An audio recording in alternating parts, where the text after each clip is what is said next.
Track 17.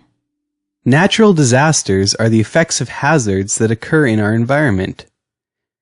As our planet moves on its orbit around the sun, it constantly changes physically.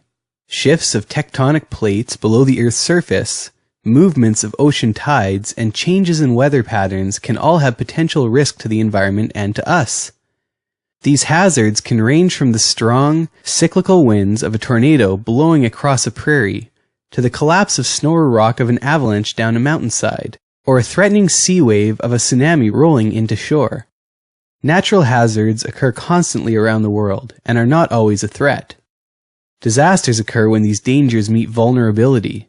In other words, a volcanic eruption may take place at the bottom of the sea, but when the lava spews forth on a densely populated community, the negative effects of this can be considered disastrous.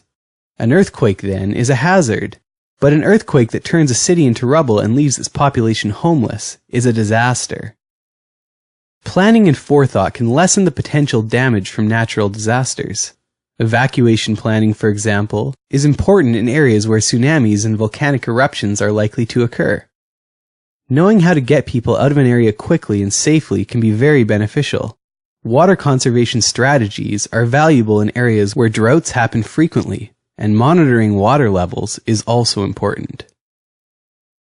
The consequences of natural disasters can be serious and severe.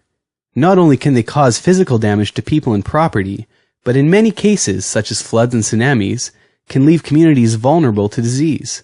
Epidemics, or the widespread occurrence of disease in a given population, can be a result of crowding due to evacuations from disasters. Even pandemics can occur if the given disease spreads over a large area. Human beings, however, are always finding new ways to prevent these hazards from becoming large disasters. Preventative measures, continuous monitoring of the environment, and collaboration of communities in times of need are ways that human beings work together to keep one another safe. Natural hazards may not be preventable, but our ways of reducing the damage are always improving.